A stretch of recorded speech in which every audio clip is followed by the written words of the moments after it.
Hello everyone, मैं हूं गीतांजलि जिंदल। मैं एक वैदिक एस्ट्रोलॉजर हूं और आज मैं बात करने जा रही हूं अधिक मास के बारे में। अधिक मास क्या है? वैसे तो हर 3 साल बाद अधिक मास आता है, लेकिन इस बार अधिक मास की तरफ लोगों का ध्यान ज़्यादा खिंच रहा है। जो लोग पहले से अवेयर नहीं थे कि अधिक मास भी कुछ होता है, वो भी इस बार अधिक मास को लेके काफ़ी ज़्यादा अवेयर हैं। उन्हें समझ नहीं आ रहा ये क्या है। तो पहले तो मैं आपको बताऊंगी कि अधिक मास क्या है, क्यों आता है अधिक मास, और फिर बताऊंगी कि अधिक मास में क्या क्या कार्य करने चाहिए और क्या क्या कार्य नहीं करने चाहिए। हमारी जो भारतीय परंपरा है वो सूर्य व चंद्र के गणित के आधार पर बनी है। यानी कि जो आसमान में गोचर हो रहा है सूर्य का और चंद्र का, उसका जो गणित है उसके आधार पर हमारे सौर वर्ष और चंद्र वर्ष निर्धारित होते हैं। चंद्र वर्ष अप्रॉक्सीमेटली 355 दिन का होता है और सौर वर्ष अप्रॉक्सीमेटली 365 दिन का होता है। तो इन दोनों वर्षों में हम देखें तो 10 दिन का एक गैप आ जाता है। तो इस गैप को भरने के लिए, इस गैप को एडजस्ट करने के लिए हर 3 साल बाद, क्योंकि 3 साल में 10 10 10 करके 30 दिन हो जाते हैं, तो एक चंद्रमास का एक हमने चंद्रमास रखा, एक चंद्रमास को बढ़ा देते हैं जिसको अधिक मास कहा जाता है। यानी कि जो 30 दिन है इसको एडजस्ट करने के लिए हमने एक चंद्रमास जोड़ दिया जिसे अधिक मास कहा गया। यह बिल्कुल वैसा ही है जैसा कि लीप वर्ष, जैसे कि 6 घंटे जो एक्स्ट्रा हैं, 365 दिन 6 घंटे में सूर्य जो है वो एक साल पूरा करता है। तो वो जो 6 घंटे हैं उसको एडजस्ट करने के लिए 4 साल बाद वो 6 6 6 6 करके 24 आवर्स हो जाते हैं, 24 घंटे हो जाते हैं। तो उन 24 घंटों को एडजस्ट करने के लिए हमने एक लीप वर्ष बनाया, यानी कि लीप वर्ष में एक दिन फालतू होता है। सेम इसी तरह से 3 साल के बाद एक अधिक मास आ जाता है। अब आप देखें कि क्या है अधिक मास। अगर हम अधिक मास को थोड़ा सा डीपली सोचें तो क्या है अधिक? एक तो अधिक, उसमें कुछ अधिक होता है। दूसरा, वो बैलेंसिंग का काम कर रहा है किन दो चीज़ों के बीच में? चंद्र और सूर्य। चंद्र क्या है?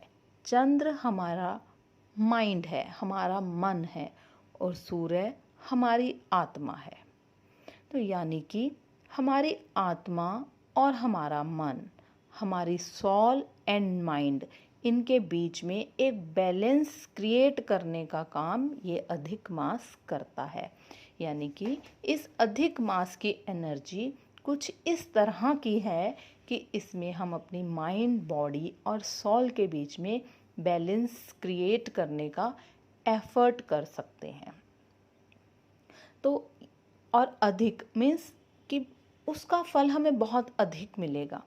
जो भी हम इस महीने में काम करेंगे अपनी माइंड, बॉडी एंड सोल को शुद्ध करने का, प्योरीफाई करने के लिए, उनको आपस में बैलेंस करने के लिए, उसका जो एक इफ़ेक्ट है, उसका जो रिज़ल्ट है वो हमें कई गुना बहुत अधिक मिलेगा।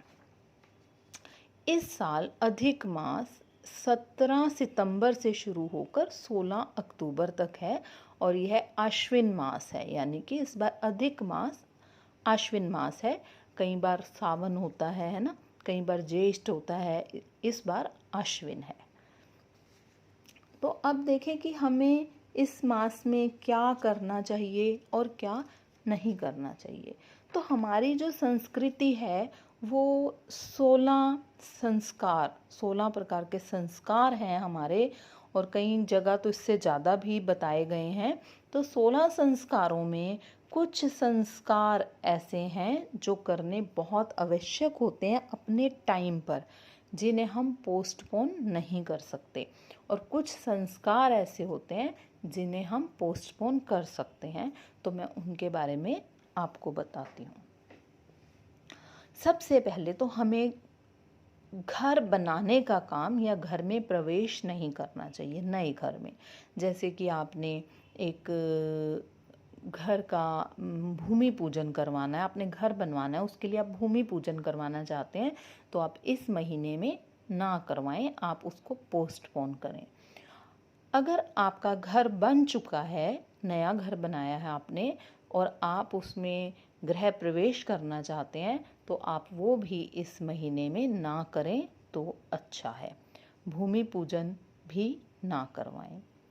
अगर आपके घर में कोई शादी की तैयारी हो रही है, कोई आपका बेटा या बेटी, आप स्वयं मैरिजेबल एज से गुजर रहे हैं और आपको एक अच्छा रिश्ता मिल जाता है और आप सगाई करना, इंगेजमेंट करना चाहते हैं, तो आप इस महीने में ना करें, उसे पोस्टपोन कर लें।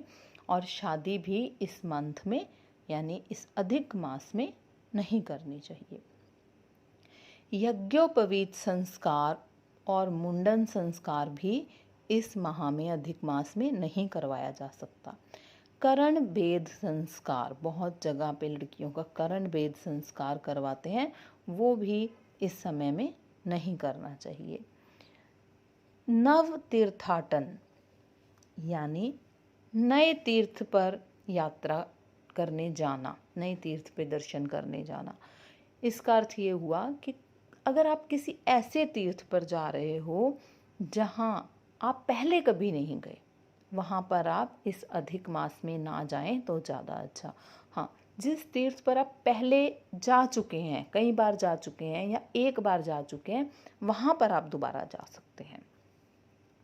गर्भाधान संस्कार, देखिए, अगर आप तैयारी कर रहे हैं कंसेप्शन की, आपको लगता है कि now you need a baby, और आप सोचते हैं कि चलो let us try to conceive, तो आपको इस मंथ को पोस्टपोन कर देना चाहिए।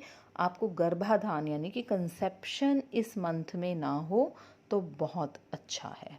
ठीक है।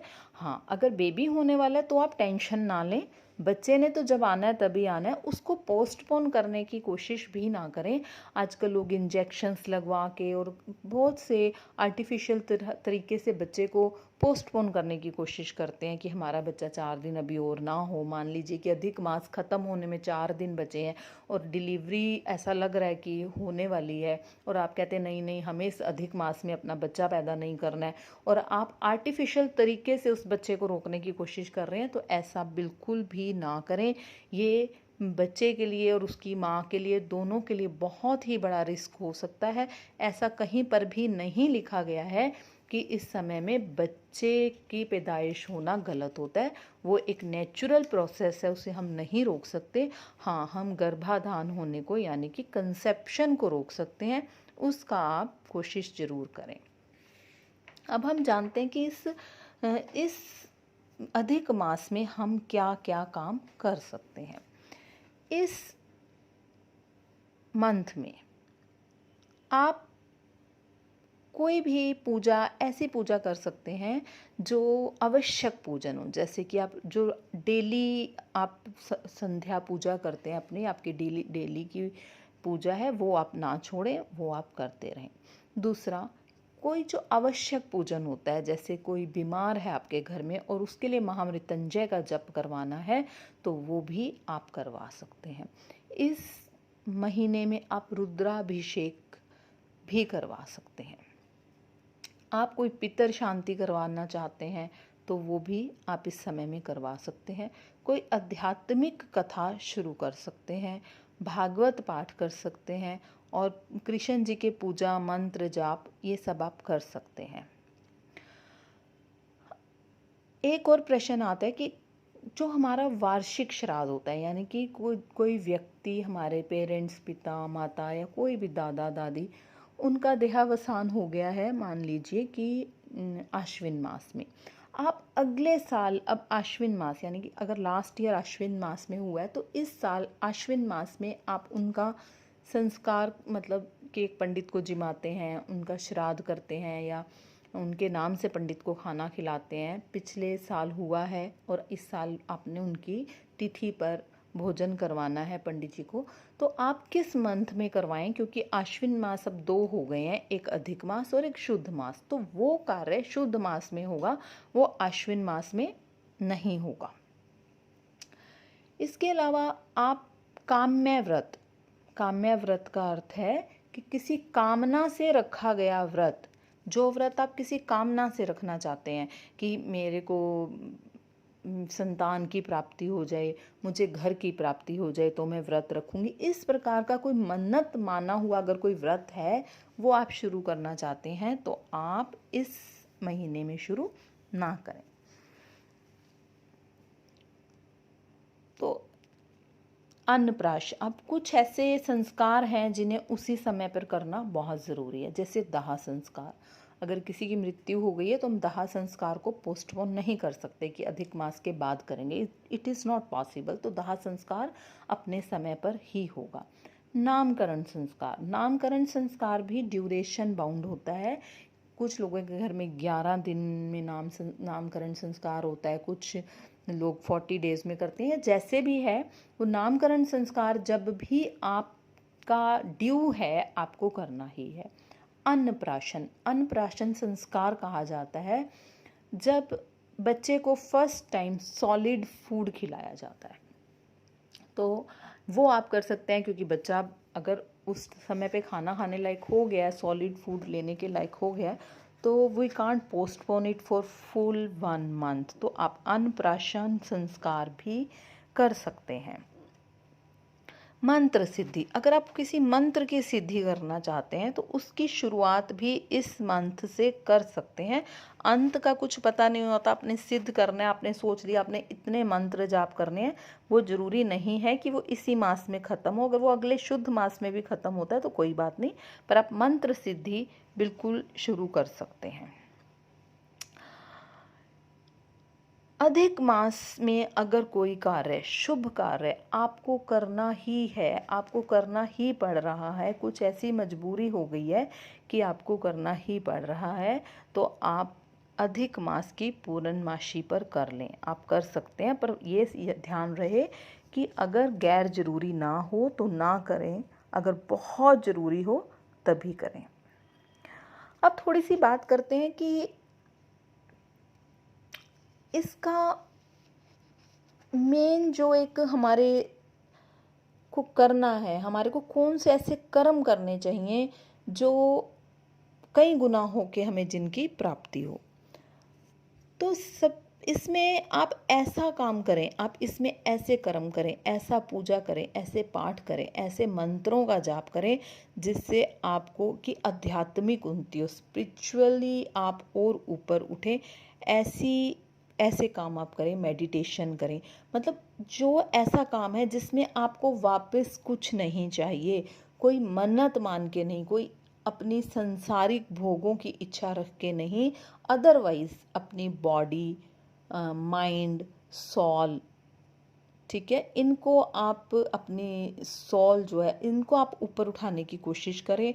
आप कुछ इस प्रकार का शुद्धिकरण करें, जैसे स्नान से हमारे शरीर की शुद्धि होती है ना, तो मेडिटेशन से हमारी आत्मा की शुद्धि होती है, व्रत से, इन सब चीज़ों से जो हमारा माइंड, बॉडी, सॉल इनकी शुद्धि होती है, आप उसकी तरफ थोड़ा सा ध्यान दें, वो करना शुरू करें, आपको कई गुना फल मिलेगा, क्योंकि ये एक ऐसा समय है जो आपको दोबारा भी 3 साल से पहले दोबारा से नहीं मिलेगा।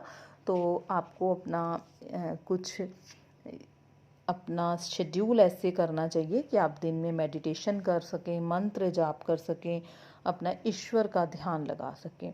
हाँ, एक बात और, कुछ लोग पूछते हैं कि हमारा बर्थडे आ रहा है, कैन वी सेलिब्रेट इट, तो yes you can celebrate your birthday, अपना बर्थडे आप ज़रूर सेलिब्रेट कर सकते हैं। तो ये था कुछ जानकारी अधिक मास को लेकर। अगर आपको ये जानकारी पसंद आई हो तो कमेंट में मुझे ज़रूर बताएं कि आपको कैसी लगी ये video, and second thing, share करना ना भूलें, क्योंकि ये छोटी छोटी ऐसी चीज़ें हैं जिनको लेकर हमारे देश में, हमारे समाज में बहुत मिसकंसेप्शंस हैं, और इन मिसकंसेप्शंस को ख़त्म करने के लिए ही मेरे सारे एफ़र्ट्स हमेशा होते हैं। और प्लीज़ मेरा चैनल सब्सक्राइब करें, बेल आइकन को ज़रूर दबाएं, मेरा फेसबुक पेज एस्ट्रोलॉज़र गीतांजलि जिंदल नाम से लाइक करें, मेरा यूट्यूब चैनल सब्सक्राइब करें। Thank you, thanks a lot.